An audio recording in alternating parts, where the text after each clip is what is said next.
Class 10 History, Chapter 1, Historiography, Development in West. In last lecture, we have studied traditions of historiography, modern historiography, and development of scientific perspective in Europe and historiography. In this lecture, we are going to study notable scholars. The contribution of many scholars are important in the development of historiography. Let us have a look at the contribution of few notable scholars. तो बहुत सारे scholars आए, उन्होंने historiography को develop किया, उसको rich किया, उसको अपना पर्सपेक्टिव दिया, एक तरीका बताया, एक मेथड बताया हिस्ट्री को लिखने का. तो we are going to study some of the notable scholars who are associated with historiography.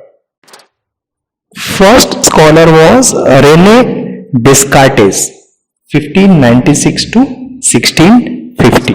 तो रेने डिस्कार्टेस जो पढ़ने जा रहे हैं वो फर्स्ट नोटेबल स्कॉलर है. तो बहुत सारे लोग आए होंगे, उसमें नोटेबल जो इम्पोर्टेंट थे, जिन्होंने ऐसी बातें बोली जो बहुत सारे लोगों ने फॉलो किए और हिस्ट्री को एक नया डायरेक्शन दिया, उनको स्टडी करने जा रहे हैं. तो among those scholars some important one, first is Rene Descartes. तो Rene Descartes was the foremost among scholars who insisted on verifying the reliability of historical documents by critically examining them. तो Rene डिस्कार्टेस ने he insisted on verifying the reliability of the historical documents.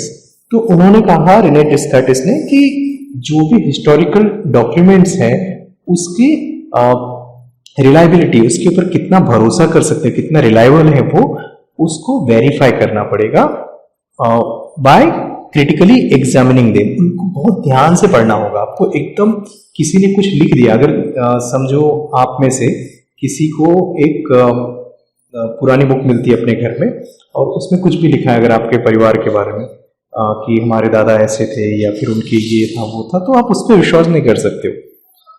मतलब पहले कर सकते थे कि हमारे किताब मिली है पुरानी, लेकिन एज पर रेने डिस्कार्टेस तो आपको जो भी आपको डॉक्यूमेंट मिला है उसको क्रिटिकली एग्जामिन करना है. मतलब उसको पढ़ना है और सोचना है कि वो सही हो सकता है या नहीं हो सकता, या उस पर डाउट्स भी करो कि अच्छा ऐसा हो सकता है कि नहीं हो सकता. मतलब हर एंगल से उसको देखना है. क्रिटिकली एग्जामिन मतलब हर एंगल से देखना.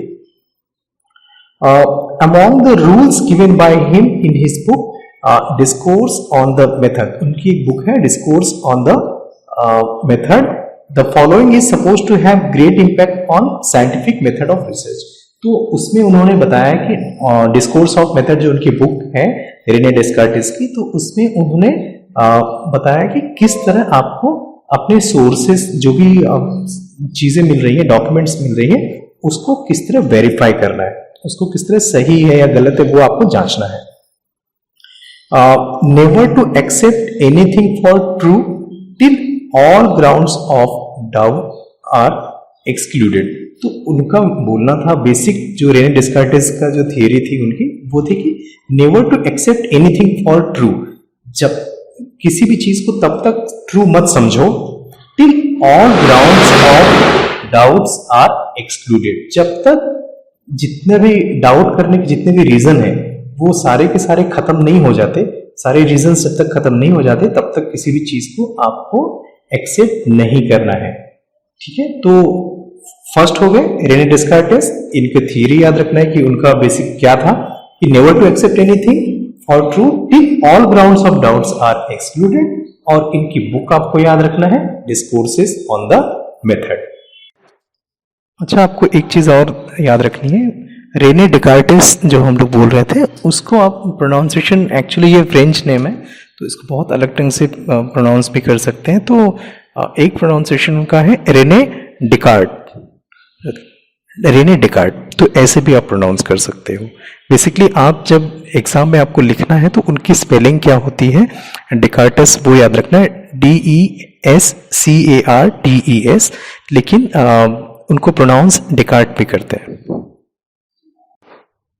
Next notable scholar is Voltaire, 1694 to 1778. Voltaire's original name was Francois Marie Arouet, he was French. तो Voltaire was French. He opinion that along with objective truth and chronology of the historical events, considering social traditions, trade, economy, agriculture, etc., was also equally important in historiography. तो Voltaire stated that कि उस time पे क्या करते थे, initially जब historiography थे, जो भी हिस्टोरियंस थे हिस्ट्री लिखते थे, तो वो क्या करते थे कि बड़े बड़े जो इवेंट्स हैं वो उनको पता चल गया, और कौन कौन से राजा हैं उस टाइम पे, हाँ रूलर कौन कौन से हैं, किसके रेन चल रहा है, वो सब वो पता करके हिस्ट्री लिख देते थे। तो ही stated that along with objective truth and chronology of historical event, historical events जो बड़े बड़े इवेंट हुए कि कौन कौन सी लड़ाई कब हुई, कौन कौन सा राजा कब बना है, तो वो सब के अलावा, उन सब के अलावा सोशल ट्रेडिशन, तो किसी एक पर्टिकुलर टाइम पे ट्रेडिशन क्या था, ट्रेड मतलब क्या चीजें उस पर्टिकुलर देश में या पर्टिकुलर स्टेट में, कंट्री में या कहीं पे भी सिटी में किस चीजों का ट्रेड किया जाता था, खरीदा बेचा जाता था, इकोनॉमी कैसी थी उस टाइम की, agriculture etcetera are also important in historiography. तो इन सब चीजों का भी इन सब चीजों को भी हिस्टोरियोग्राफी में लिखना चाहिए, रहना चाहिए। It gave rise to thought that understanding all aspects of human life is important for history writing। तो हिस्ट्री राइटिंग के लिए ह्यूमन लाइफ के सिर्फ एक दो एस्पेक्ट, एक दो चीजों की जानकारी नहीं होनी चाहिए, you should know about all the aspects of human life for writing a full proof history. Thus, it is said that Voltaire was the founder of modern historiography। तो मॉडर्न हिस्टोरियोग्राफी जो है, तो Voltaire is called as father और founder of modern historiography. Third notable scholar is Georg Wilhelm Friedrich Hegel, 1770 to 1831। Hegel was a German philosopher। He insisted that the historical reality should be presented in a logical manner। तो जो भी historical reality है, truth है, that should be presented in logical manner. एक logic होना चाहिए history में, illogical चीजें नहीं होना चाहिए कि किसी ने कुछ भी बोल दिया तो आप उसको हिस्ट्री नहीं समझ सकते हो। कोई स्टोरी है, हाँ, तो वो सब हिस्ट्री नहीं है, एक फैक्ट्स होता है, क्योंकि जो लॉजिक होगा उसमें, जो फैक्चुअल चीजें होंगी उसमें लॉजिक होगा। तो Hegel insisted that historical reality should be presented in logical manner। To him, the timeline of historical event was indicative of progress। तो historical events की जो timeline होती है, जैसे जैसे timeline हमने बताया कि पहले क्या आया उसके बाद क्या है, chronology जो है वो क्या indicate करती है, that indicates progress। तो प्रोग्रेस करती है कि क्या कितना प्रोग्रेस हो, पहले हम कहाँ थे, फिर धीरे धीरे क्या क्या आती गई चीजें, वो क्या है, ऐसा होना चाहिए हिस्ट्री का timeline. He also thought that the presentation of history is bound to change over a time as new evidences would come forth। तो उनका बोलना था, हीगल का समझना ये था कि हिस्ट्री का जो प्रेजेंटेशन है, जो लिखने का तरीका है, वो 100% चेंज होने वाला है, क्योंकि टाइम के साथ में नई नई चीजें सामने आएंगी, नए नए एविडेंसेस सामने आने वाले हैं, जिसकी वजह से हिस्ट्री को लिखने का तरीका चेंज हो जाएगा। With Hegel's philosophy, many scholars were convinced that historical method were not of lesser quality though they differed from scientific method. तो लोगों का बोलना था कि हिस्टोरिकल मेथड जो है वो भी अच्छी क्वालिटी का होता है, हालांकि साइंटिफिक मेथड से हिस्टोरिकल मेथड टोटली डिफरेंट है, क्योंकि हमने फर्स्ट लेक्चर में देखा था साइंटिफिक मेथड्स होते हैं उसको you can prove in laboratory. जो भी एक चीज बताया न्यूटन ने बताया, जो भी साइंटिस्ट उन्होंने कुछ भी अपना थियरी बताया है, तो उसको हम लोग प्रैक्टिकली देख सकते हैं, उसको रिक्रिएट कर सकते हैं in our laboratory. But historical events we can not recreate in laboratory, तो उसको आप रिक्रिएट नहीं कर सकते हो। तो लेकिन इसका मतलब ये नहीं कि हिस्टोरिकल जो एविडेंस मेथड है वो बहुत ही लेसर क्वालिटी का, वो भी अच्छी क्वालिटी का होता है. The collection of his lectures and articles is published in a book entitled encyclopedia of philosophical sciences. तो जो उनके लेक्चर्स थे, जो हिस्ट्री के बारे में उन्होंने बताया था, या उनके आर्टिकल्स थे पब्लिश हुए एक बुक में कंपाइल करके, उसका नाम था Encyclopedia of Philosophical Science. His book Reason in History is well known. उनकी एक दूसरी बुक है, वो थी रीजन इन हिस्ट्री, वो भी बहुत ज्यादा पढ़ी गई. तो इनकी दो बुक्स है, वो आपको याद रखना है. फर्स्ट है encyclopedia of philosophical sciences, second है रीजन इन हिस्ट्री. जो आप फोर्थ हिस्टोरियन या हिस्टोग्राफी का जो स्कॉलर थे वो पढ़ने जा रहे हो, वो है Leopold von रैंके, 1795 to 1886. Historiography of 19th century was greatly influenced by the thoughts of Leopold von Ranke of Berlin University. तो ये बर्लिन यूनिवर्सिटी के स्कॉलर थे. इनके विचारों से, इनका जो भी थॉट्स था, इनका जो मेथड्स था, उसने 19th सेंचुरी का जो हिस्टोग्राफी था, हिस्ट्री लिखने का तरीका था, उसको इन्फ्लुएंस किया.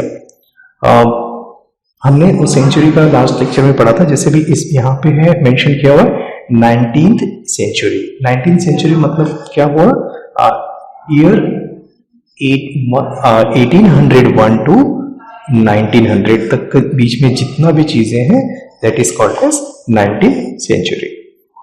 तो Leopold von Ranke, he was a scholar of Berlin University. He spoke about the critical method of historical research. He put emphasis on utmost importance of information gathered through original documents. तो Leopold Ranke ने कहा कि जो भी information आप gather कर रहे हो हिस्ट्री लिखने के लिए, that should be from original document. तो ओरिजिनल डॉक्यूमेंट से मिले वही इंफॉर्मेशन करेक्ट है. क्योंकि जैसे अभी आपका एक ओरिजिनल डॉक्यूमेंट हो गया टेक्स्ट बुक. टेक्स्ट बुक से मैंने बोला कि नोट्स बना लो, तो आपने नोट्स बनाया तो कुछ चीजें आपने उसमें मिसिंग कर देंगे या कुछ एडिशनल जोड़ देते हो. और फिर दूसरा कोई अगर आपकी बुक को देख के बनाएगा तो उसमें कुछ चीजें और अपने हिसाब से जोड़ देगा या कम कर देगा. और किसी को दिया तो धीरे धीरे जब एक ही चीज को रीराइट किया जाता है over a time, over a period of long duration, तो उसके अंदर बहुत सारे चेंजेस आ जाते हैं. तो एक दिन क्या होगा, अगर 10, 20, 30 लोगों ने एक दूसरे का देख के लिखा, तो जो लास्ट वाला आदमी है, लास्ट वाले बंदे ने जो लिखा है, उसका और जो फर्स्ट ओरिजिनल डॉक्यूमेंट है उससे जब मैच करोगे तो कुछ कुछ डिफरेंसेस रह जाएगा. तो इसलिए Leopold von Ranke, he insisted that the information gathered through original documents is important for historiography. So he also stated that all types of documents associated with a historical event need to be examined with greatest care.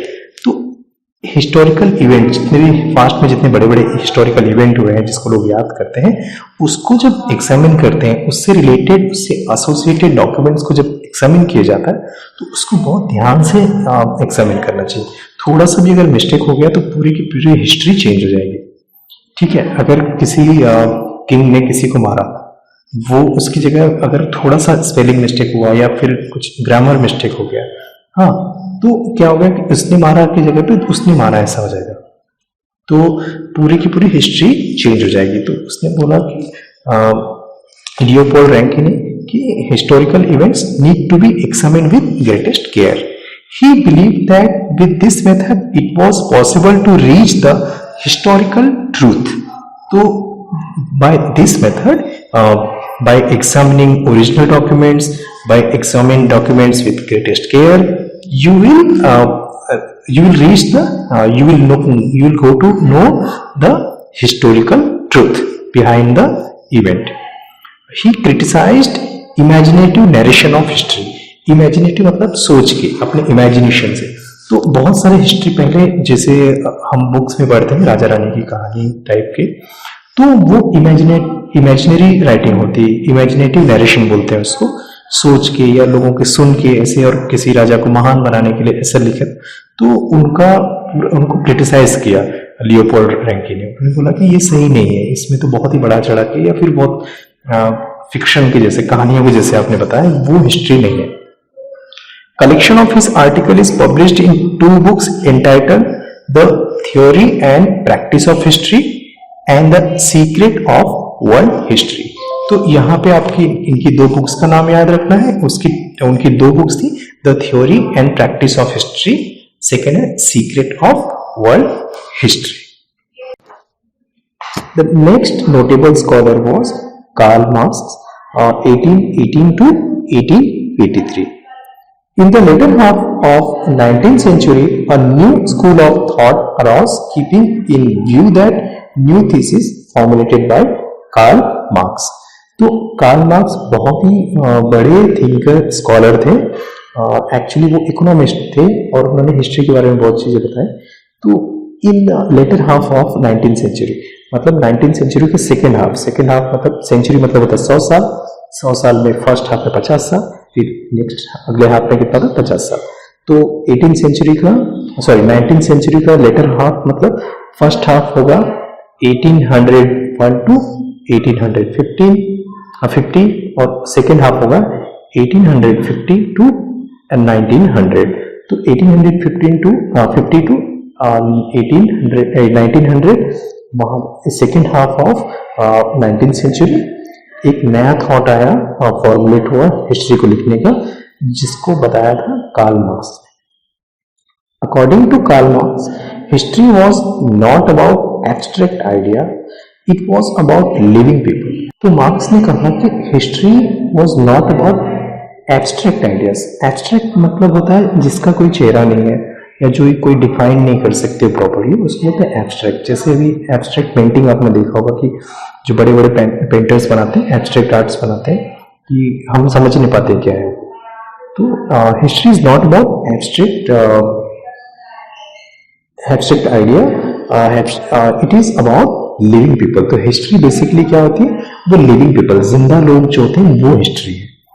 Human relationship are shaped by the fundamental needs of people and the ownership as well as the nature of prevalent means of production to meet those needs।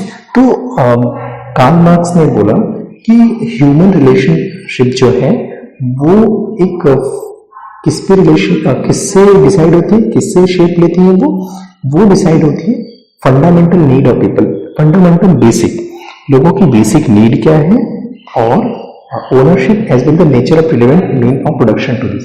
तो उसको पूरा करने का जो तरीका है, तो basic need और बेसिक नीड को पूरा करने का तरीका है, या फिर उसका प्रोडक्शन कैसा, अगर कोई चीज चाहिए तो उसको कौन प्रोड्यूस कर रहा है, कौन बना रहा है, कहाँ से आ रहा है, और उसका ओनरशिप किसके पास है, मुझे जरूरत किसी चीज की है। अगर कोई दूसरा बंदा बना रहा है तो उन दोनों के बीच में वो जो उससे ह्यूमन रिलेशन डेवलप होता है। The accessibility of these means to different strata of society may not be equal।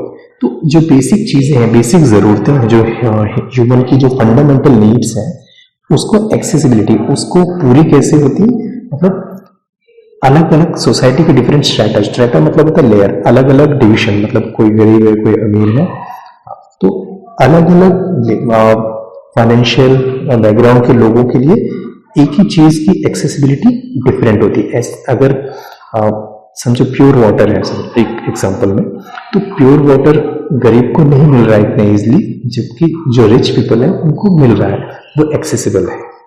तो बेसिक नीड अलग अलग स्ट्रेटा ऑफ पीपल के लिए अलग अलग होता है।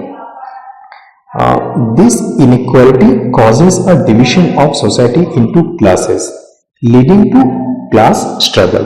तो उन्होंने कहा मार्क्स ने कि जो बेसिक नीड है उसको फुलफिल करने में हमारी सोसाइटी में इक्वालिटी नहीं है।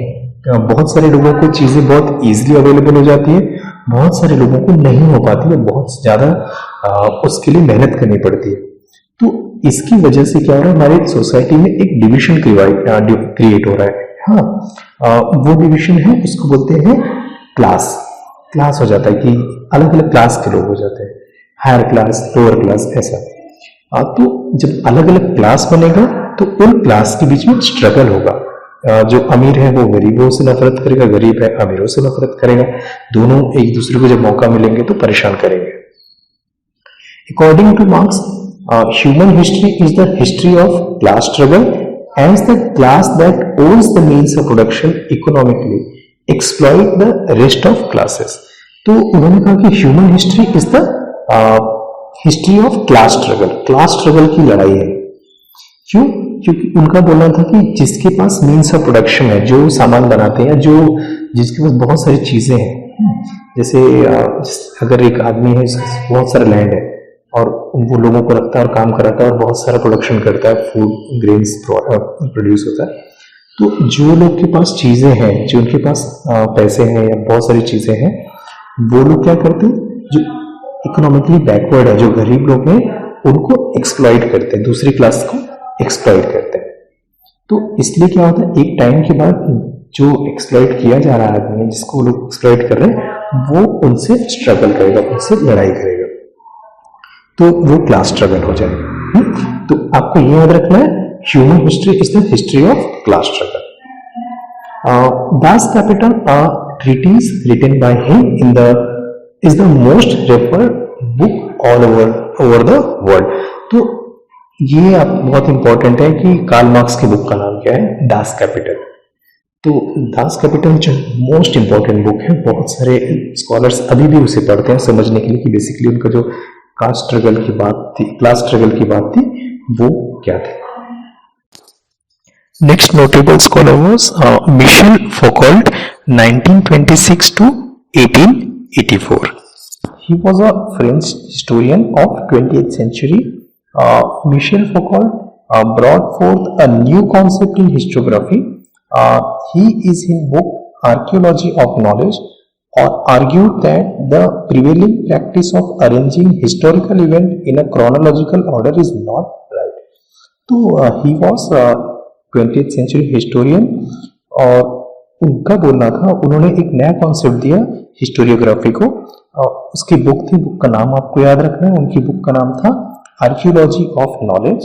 तो उसमें उन्होंने आर्ग्यू किया, उन्होंने बताया, उन्होंने कहा कि प्रिवेलिंग प्रैक्टिस, जो प्रैक्टिस पहले से चली आ रही है, of arranging historical events in chronological order, कि जो भी बड़े बड़े इवेंट्स में उनको number wise, year wise arrange कर दो, कब कब कब क्या हुआ है, वो जो प्रैक्टिस है, इट इज नॉट राइट। तो ये सही प्रैक्टिस नहीं है। He due attention to the fact that archaeology does not strive to reach the ultimate historical truth but attempt to explain various transition in the past. तो उनका बोलना था कि पास्ट में बहुत सारी चीजें हुई हैं, तो ट्रांजिशन मतलब चेंजेस, तो जो चेंजेस हुए हैं उसको एक्सप्लेन करना ही हिस्ट्री है। अगर जो भी चेंजेस पास्ट में हुआ है उसको, जो भी ट्रांजिशंस हैं उसको एक्सप्लेन करना, that is the right way to write the history. Foucault felt that explaining the transition in history is more important। तो उनका बोलना था कि जो भी चीजें बदली हैं, जिसका ट्रांजिशन हुआ है टाइम के साथ, जो जो धीरे धीरे चेंज हुआ, उसको एक्सप्लेन करना is more important rather than just writing history in chronological order. जो भी इवेंट है, हिस्टोरिकल इवेंट्स को क्रोनोलॉजिकल ऑर्डर में लिखने की बजाय जो ट्रांजिशंस हुए हैं हिस्ट्री में, the explaining the transition in history is more important. He called his method the archaeology of knowledge। तो उनका जो मेथड था किसका, मिशेल फौकॉल्ट का, उसको उन्होंने कहा that is archaeology of knowledge। उनकी बुक का नाम भी वही है, archaeology of knowledge। Foucault subjected the so far unacknowledged areas by historians such as psychological disorders, science of medicine, prison administrative, etc. to be historical analysis। तो Foucault ने कहा कि बहुत सारी चीजें थी जिनको हमने हिस्ट्री लिखते हुए कंसीडर ही नहीं किया, उनको एक्नॉलेज ही नहीं किया। एक्नॉलेज करना मतलब उसको एग्री करना या किसी चीज को बोलना कि हाँ ये हुआ था, तो उसको स्वीकार करना। तो हमने बहुत सारी चीजों को ध्यान ही नहीं दिया उसके ऊपर। तो जैसे क्या बीमारियां होती थी, साइकोलॉजिकल डिसऑर्डर्स क्या थे, साइंस में कितनी तरक्की की है, कितने प्रोग्रेस हुए साइंस में, वो नहीं हमने किया। उनका था कि प्रिजन मैनेजमेंट की जो प्रिजन है उस टाइप के एडमिनिस्ट्रेशन, तो वो कैसे होता है। मतलब बहुत सारी चीजों को जब स्टडी करोगे तो उनको स्टडी करने के बाद एनालिसिस करने के बाद ही आप राइट हिस्ट्री किसी टाइप का लिख सकते हो। तो यहाँ पे आपको इनका जो इनकी पूरा नाम है वो आपको बहुत ही इंपॉर्टेंट है, वो पूछ सकते हैं, वो ही आपको याद रखना है। नेक्स्ट जो है वो दो मेथड है, दो थॉट स्कूल ऑफ थॉट है। फर्स्ट है Annales school. At the onset of 20th century, a new school of historiography arose in France, which is known as Annales School. Annales School gave a new direction to history writing. तो ये कब आया 20th century में Annales School, और ये कहाँ पे formulate हुआ, कहाँ पे ये नया आया है, ओरिजिनेट हुआ, वो ओरिजिनेट हुआ फ्रांस के अंदर। Annales School gave a new direction to history writing. तो history writing का पूरा तरीका चेंज कर दिया। It was recognized now that the history is not only about the political events, kings, great leaders, and accordingly politics, diplomacy, and wars, but also about the climate, local people, agriculture, trade, technology, means of communication, social division, and their collective psychology. तो अब तक जो history लिखी जा रही थी वो क्या थे कि कौन सा ग्रेट किंग था तब, कौन सा ग्रेट लीडर था, क्या पॉलिटिकल इवेंट्स हुए, पॉलिटिक्स क्या थी तब की, डिप्लोमेसी क्या थी उनकी, कौन कौन से बड़े बड़े वॉर फॉट किए गए, लड़ाई लड़े गए, और ये सभी हिस्ट्री में लिखा जाता था। बट जो एनालिस्ट स्कूल ऑफ थॉट था उनका बोला था कि इसके अलावा आपको ये भी लिखना पड़ेगा, climate, local people, agriculture, trade, technology, means of communication, ये सब, सोशल डिवीजन, ये सब आना चाहिए हिस्ट्री में कि किसी एक पर्टिकुलर टाइम पे किसी जगह का क्लाइमेट कैसा होता था, वहाँ के लोकल लोग कौन थे, कौन सी टाइप की एग्रीकल्चर करते थे, क्या उगाते थे वो लोग, ट्रेड क्या करते, क्या खरीदना बेचना था उनका, कौन कौन सी टेक्नोलॉजी थी उस टाइम पे, कम्युनिकेशन के लिए क्या यूज करते थे वो लोग, सोशल डिवीजन क्या था कि उनका जो सोसाइटी थी वो कैसे डिवाइडेड थी, गरीबों अमीरों में, या कास्ट सिस्टम, जैसे इंडिया में गरीब अमीर से ज्यादा स्ट्रॉन्ग सिस्टम जो है कास्ट सिस्टम है, अभी भी है, सब लोग हट जाते हैं कास्ट को हटाना, लेकिन वो है अभी भी। तो सोसाइटी का डिवीजन कैसे हुआ था और साइकोलॉजी क्या थी लोगों की, पूरा देखेंगे पूरी सोसाइटी की, तो वो सब जब स्टडी करो तभी आप सही हिस्ट्री लिख पाओगे। The Annales School was started by French historians. तो ये फ्रेंच हिस्टोरियंस ने Annales School को शुरू किया था। Next is feminist historiography. Feminist मतलब होता है वुमन, फेमिना वुमन से रिलेटेड चीज, जो फेमिनिन उसको बोलते हैं, वुमेन से रिलेटेड। तो हिस्ट्री को वुमेन्स के पर्सपेक्टिव से जो लिखने का तरीका डेवलप हुआ, that is called as feminist historiography.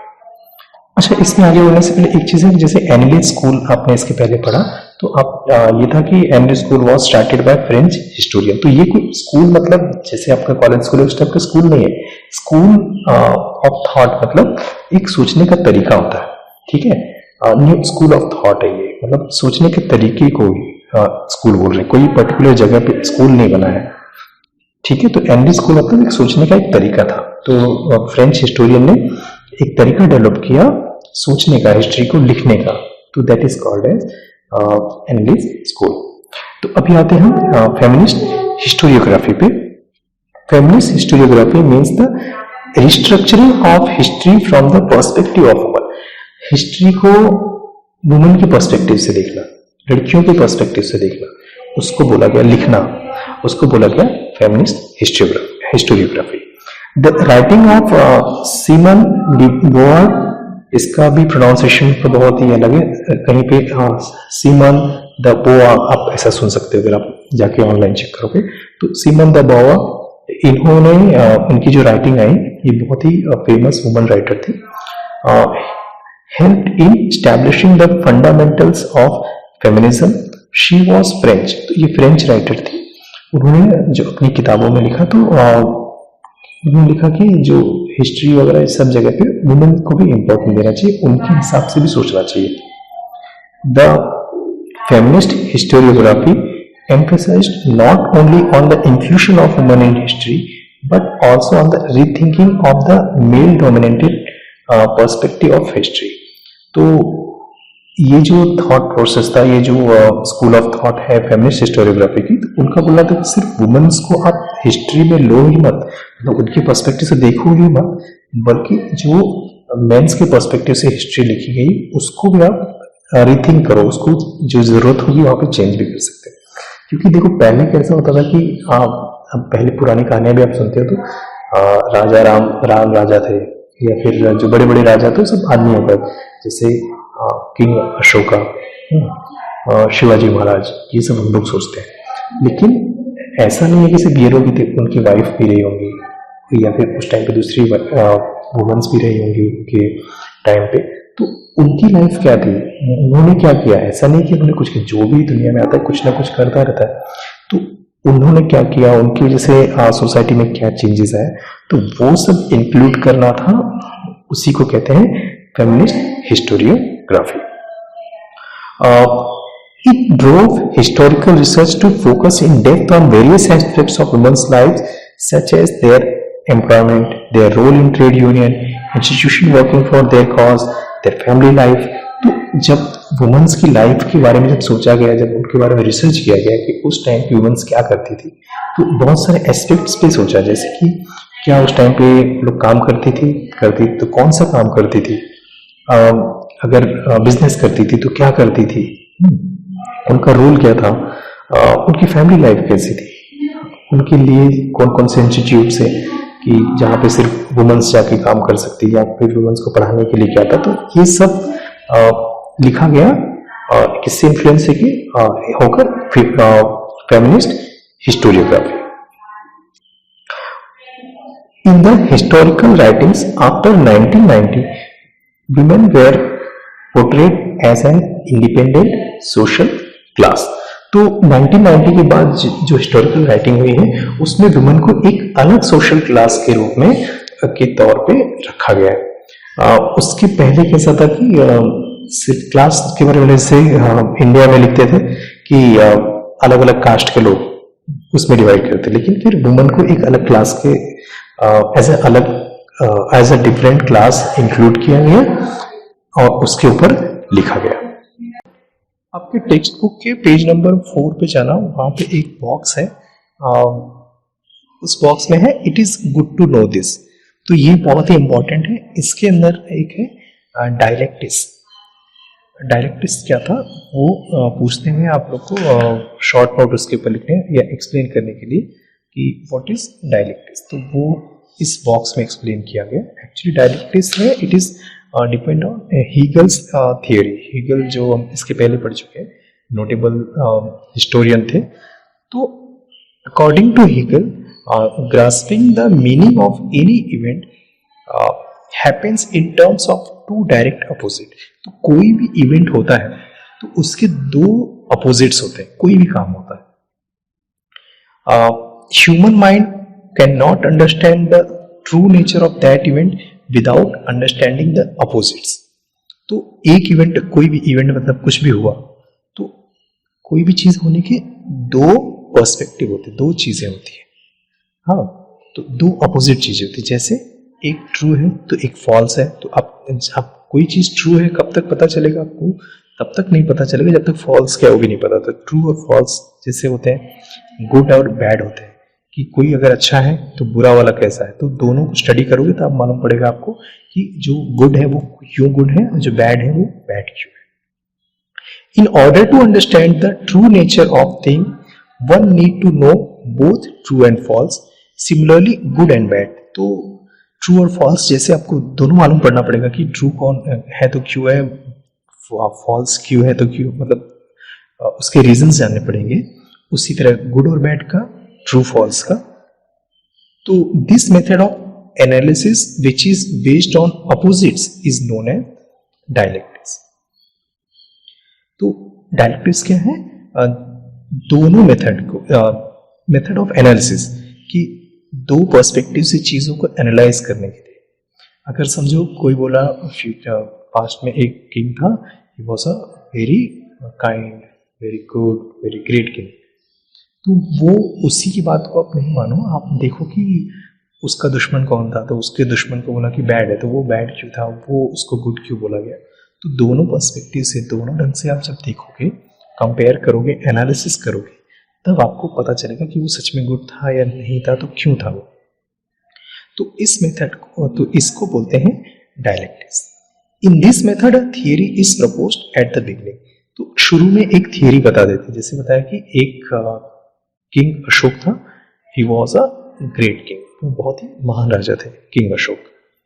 तो उसको बोलते हैं in this, that is this theory is called as thesis, उसको बोलते हैं thesis. Then another theory is proposed which is contrary to the thesis.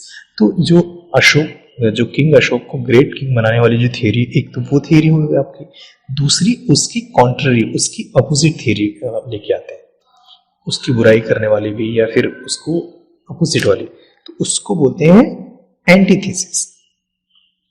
After a thorough logical discussion on of the both, a new thesis is proposed which is includes the gist of both thesis and antithesis. This process of arriving at a new thesis is called synthesis. तो एक theory आप लेके आए सबसे पहले, वो thesis, फिर उसके बाद उसकी एंटी जो थियरी लेके आए, उसकी अपोजिट वाली, उसकी कॉन्ट्ररी, उसकी कॉन्ट्रडिक्शन करने वाली, वो थियरी थी एंटीथीसिस। तो थीसिस और एंटीथीसिस को दोनों को स्कॉलर्स बैठेंगे, उस पर डिस्कशन करेंगे, हाँ, उसको लॉजिकली एग्जामिन करेंगे, एनालिसिस करने के बाद एक तीसरी थियरी प्रपोज करेंगे, उसको बोलते हैं सिंथेसिस। तो समरी इस चैप्टर का है, thus the scope of historiography kept continuously expanding. Writing of history of various subjects like literature, architecture, sculpture, drawing and painting, music, dance, drama, film and television, etc. came into practice. तो जैसा आपने देखा कि जितने भी historians हैं, या जितने भी नोटेबल स्कॉलर्स हैं, या जितने भी स्कूल ऑफ थॉट थे, उन्होंने अपना कुछ न कुछ ऐड किया, उन्होंने एक तरीका बताया, way of writing history, way of looking at a history. तो उन्होंने अपना जो तरीका बताया, उससे देखने के बाद तो हिस्ट्री का जो लिखने का तरीका था, हिस्टोरियोग्राफी का जो स्कोप था, वो कंटिन्यूसली एक्सपांड हो रहा है। तो अभी भी राजा रानी वाला जो हिस्ट्री है वो भी है, लेकिन उस टाइम पे राजा रानी के टाइम पे ट्रेड क्या हो रहा था उसकी भी हिस्ट्री है, उस टाइम पे साइंस क्या था उसकी भी हिस्ट्री है। तो हिस्ट्री में पहले प्योरली राजा रानी की कहानी या फिर उनके टाइम की लिखते थे कि इसके बाद ये राजा हुआ, उसके बाद ये राजा हुआ, उसने उसको मार दिया, तो पॉलिटिकल या वॉर के बारे में रहते थे कि वॉर क्यों हुआ, क्या हुआ, वो हिस्ट्री रहती थी। लेकिन बाद में लिटरेचर के बारे में कि समझो अकबर है, तो अकबर के टाइम पे लिटरेचर क्या था, कौन कौन सी बुक्स लिखी गई थी, आर्किटेक्चर, स्कल्पचर, ड्राइंग, तो आर्किटेक्चर्स कैसे थे, स्कल्पचर्स कैसे थे, कौन किस टाइप की बिल्डिंग बनाता था, उन बिल्डिंग को बनाने का स्टाइल क्या था, ड्राइंग किस टाइप की बनाते थे, ड्राइंग्स के भी अलग अलग टाइप होते हैं, आगे पढ़ोगे आप, और पेंटिंग कैसी होती थी, म्यूजिक कैसा होता था, dance, drama, film, television, everything is included in the history. तो the scope of historiography keep continuously expanding. तो ये चैप्टर अपना खत्म हुआ। नेक्स्ट जो आपका चैप्टर है, इसी चैप्टर का एक्सटेंशन है, इसमें है हिस्टोरियोग्राफी ऑफ इंडियन ट्रेडिशन। तो इसमें हमने जो वेस्टर्न ट्रेडिशन के हिसाब से देखा कि वेस्टर्न थॉट प्रोसेस क्या था, अभी है जो नेक्स्ट चैप्टर, जो सेकेंड चैप्टर है, वो इंडियन तरीका क्या था, कि कौन कौन से इंडिया के नोटेबल स्कॉलर्स थे, उन्होंने हिस्ट्री को कैसे लिखा, कैसे डिफाइन किया, कैसे समझा, वो हम पढ़ेंगे इसके सेकेंड चैप्टर।